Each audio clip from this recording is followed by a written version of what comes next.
guys, welcome back to Strong Successful Male. So for today in the Ask SSM video series, got an email from a guy. He is looking for my advice and help on selecting a really good personal trainer. A little background on him: he apparently has lost 50 pounds. He has a home gym. He's been doing very well in his own workouts, as well as I guess being very disciplined with his diet, because let's be honest, there's no way he's going to lose 50 pounds by just doing exercise. You got to be really good about your diet and what you eat and drink, etc., etc. But I was looking for my help in finding a good personal trainer. That'd be a very good one here, because a lot of you guys, really, I know from your emails and all and the comments you make, are obviously working hard to keep yourselves in shape or get in better shape. A lot of you guys have mentioned that you lost weight and you obviously want to keep improving yourself. But some people really do need a personal trainer to either teach them things they don't know, because a lot of people, they simply just don't have the knowledge about exercise, what to do, how long to do it, what the exercises do. I mean, a number of questions, and really could use the guidance. Other people literally won't work out unless they got somebody there really helping them out, and in some cases barking at them like a drill sergeant. So I thought it'd be a really good one to cover to help any of you guys that may have that question. This may not get a whole lot of views, but this guy asked for the help here, and this might help somebody somewhere in the world, so I figure it's worth my time doing it. So I'm going to get in this here. I'm going to go through his little thing here. And he has a whole bunch of questions he asked, which I'll answer as I go. So he starts off, he says, Dear SSM, thank you for your videos and your advice. They are appreciated. Often you talk about focusing on your purpose and working out. I have followed that advice, and I've lost a lot of weight, over 50 pounds, working out and counting calories in my basement gym over the last year. Bro, congratulations. That is no small thing. 50 pounds, that's a big deal. Good job. See, guys, it can be done. But you have to be very dedicated and make a commitment to that change. It says, while I'm continuing to work out and lift, I think I've come to the point that I need to work out with a personal trainer. Well, bro, a personal trainer is definitely a good investment. It's an investment in yourself. And I'm not just saying that because I'm biased, because I am a personal trainer. But I know this for an absolute fact. This really helps a lot of people. But you've had tremendous success on your own already. So I'm going to guess that probably in your mind, to get to the next level, you need some professional advice. So good for you. It says, however, many gyms say to join and then they will set me up with a personal trainer. Frankly, I think it's more important to pick the personal trainer rather than the gym, and then join the gym that they are associated with. I think the skills of the trainer will almost always outweigh any advantage that any gym would provide with their variation equipment or accommodations. I make around $250,000 a year, and I'm in the Midwest, so I'm not worried about cost. I just want the best value. What are your thoughts about selecting a personal trainer, and how can we optimize the experience? I would like to request a video how to select a personal trainer. Some of the questions I have or suggestions for the video might include. Now he's going through a bunch of questions here, and I will just go through and respond to one at a time. And these are a lot of things I think a lot of you guys may, that are looking for a trainer, may wonder, and I'll add some more things along the way. And by the way, bro, congratulations, $250,000 a year in the Midwest. You're doing darn well. That's awesome.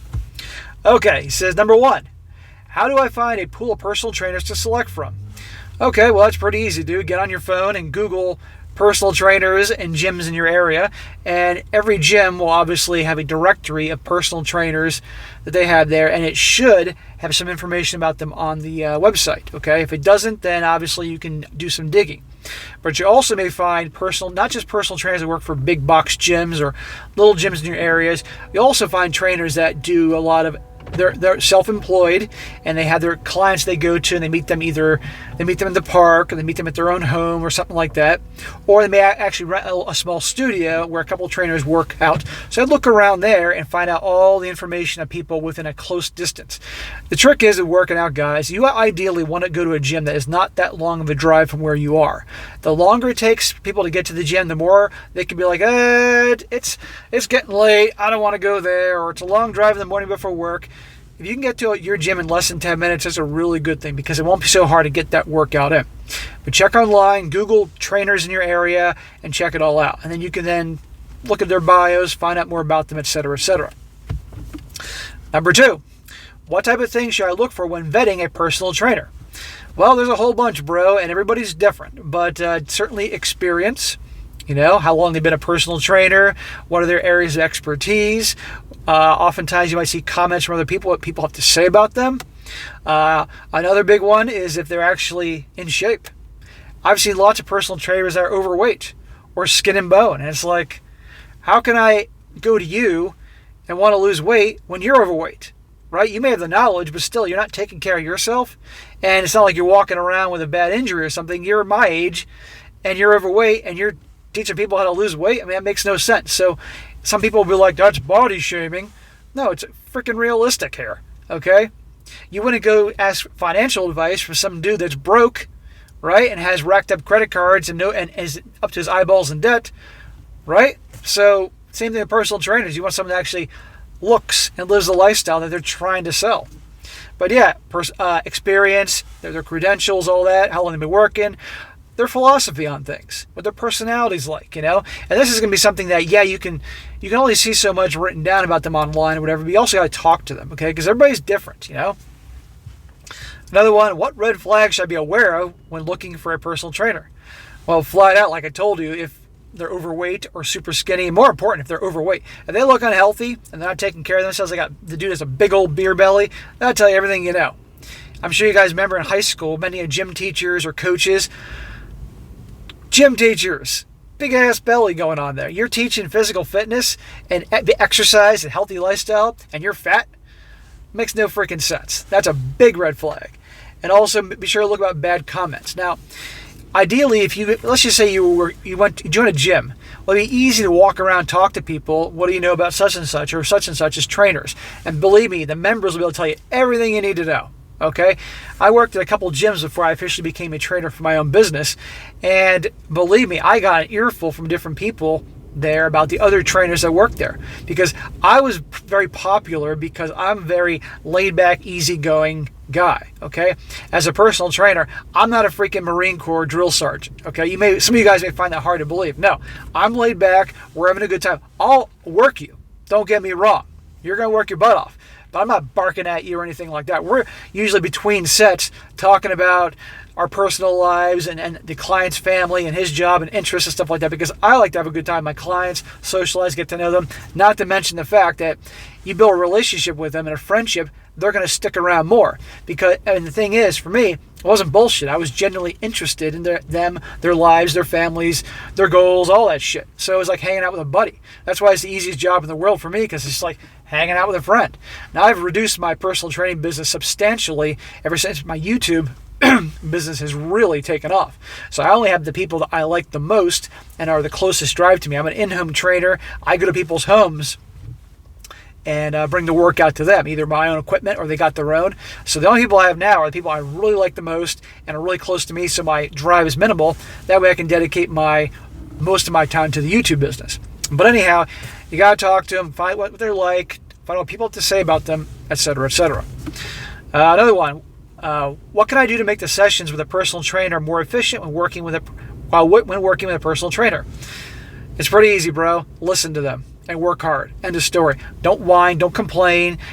I've had, the clients I've had that would whine were usually female clients, and some of them it was a little endearing because I got used to it. It's like shut up and lift the weights. But you gotta listen to them, and you listen to them not just during the workout, but after the workout. So when they tell you, don't leave here and go get a freaking Happy Meal, not a value meal at McDonald's, listen to them. The biggest problem I have as a trainer that I've always had is people are willing to work hard when they're with me, but the second they leave, they eat all this garbage. And I say, look, it's great you're doing what you're doing, you're working hard, that's awesome. But if you're going to just go and just eat shit all the time, you're not going to get too far in terms of weight loss, or you're not going to put on the kind of muscles you want if you're not giving yourself the right fuel. So listen to your trainer. That's the best thing you can do. What can I do when I'm not with the personal trainer to maximize the time when I'm working with a personal trainer? I already answered that question. Eat well. Don't eat garbage. Eat clean, healthy, good stuff. You will see it in the results. And also make sure you get good sleep. Sleep is key. You go to the gym, you break down those muscles doing the lifting and all that, and then you got to rest and let those muscles recuperate. He says, how do I know if I have selected a good personal trainer as I continue to work with them? Well, essentially, if you're happy. If you're happy with the trainer you're working with, then you got yourself a good trainer. But everybody's different, just like you're not going to be friends with everybody. So it wouldn't be a bad idea, obviously, if you went to a gym and you talked to different trainers, heard their philosophies, and purchased maybe a small package of 5 sessions. And in 5 sessions, you can get to know whether you get along with the person or not. The trainer could have all the great credentials you can imagine, but you just don't click with them personality-wise, and then you're not going to be motivated at work with them, and that's that. So you would the best thing you can do is just, if you're with them and want to know, make sure you're getting a lot out of it, that you're getting results, and the trainer is not only just working with you, but the trainer is also teaching you. Okay, I teach my clients things. I teach them the exercise of what we're doing, why we're doing it, different variations of it, so they learn. A lot of gyms don't want trainers to teach their clients. They want the clients to be reliant on the trainer and to keep coming back, and the gyms keep making money. And from a business perspective, I get that, but if your trainer isn't willing to teach you things and make you 100% rely on them, that's not a good trainer. Okay, you want to be constantly learning, but also having a good time. All right, number 7. How do I know that I'm getting the best value at equal price? Well, essentially, that comes down to you. If you're happy with the service that you're getting and the results that you're getting and the trainer you're working with, then you got good value. If you're not happy with the trainer that you got and the results and you're paying a certain price, then you're not getting it. All boils down to your expectations and what you're happy with. Number 8, any advice for selecting a personal trainer that will help me in my home gym? Fluctuating COVID restrictions has made consistent public gyms attendance more difficult. In-home trainers. They're popping up everywhere. That's the trend right now. Okay, Google in-home personal training. A bunch of trainers will pop up. They have their own businesses just like me, where you are. And they'll come to your house or meet you in the park or whatever the hell it is you go to, and they'll bring the equipment if you don't have it. In your case, you got equipment, so they just have to show up, and you guys can negotiate prices and all that. There you go. Number 9. What can I do to be a better student? What are some pet peeves that you have as a trainer? Or what are some of the things that your best students have done? Blah, blah, blah. Like I said before, listen to your freaking trainer. Do what they say. Be willing to try things. Trust them, And when you're not with them, don't fill your mouth up with garbage all the time. Take care of your diet. Eat well. Eat healthy. Doesn't mean you can't ever have a beer or some pizza, but you know what I mean. Keep it within moderation. And, of course, get your good sleep and all that.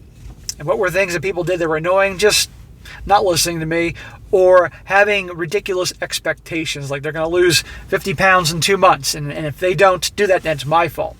I just like any trainer before, I've had clients I've had for a little bit, and they moved on. And one of the biggest reasons was they had ridiculous expectations. Even though I tell them, you're not going to lose all this weight all the time, that quickly, or if you're unwilling to change your diet, you're not going to lose weight. Well, they still think they work out with me, therefore they're going to lose weight. It doesn't work that way. You can't just work out and then not change your diet. You're going to get fat, or you're going to maintain the body fat. You got to make changes across the board, especially in the diet. And if you don't think some blah, blah, blah, that's it. So thank you for your time and content. Please keep up the good work. Well, you're welcome, bro. So there you go. I think I covered everything.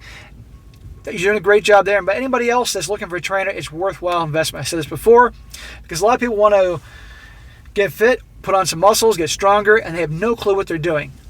A couple sessions with a trainer at your gym, or to hire an in-home trainer to come to your house, will really pay off in dividends down the road. Okay, you do your homework on them, like things I talked about, and it's worth your time and money. Okay, it's an investment in yourself. Yeah, you're going to have to pay some money. I mean, in-home trainers could range, depending where you live, to $80 to $100 an hour, even more. And going to a gym, again, keep in mind, guys, you get what you pay for.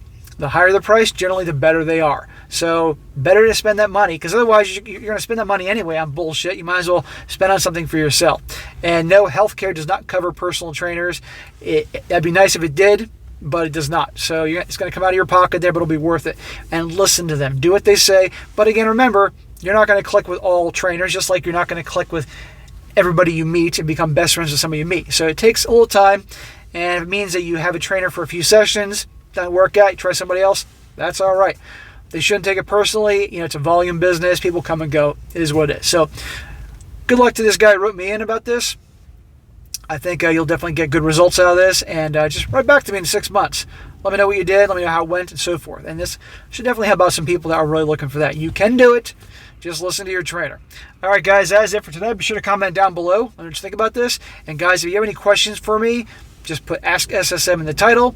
Let me know your question, and if it's definitely a good one, I'll cover it later on down the road when I get to it. And be sure to like the video, share with your friends, and subscribe. And I'll catch you next time.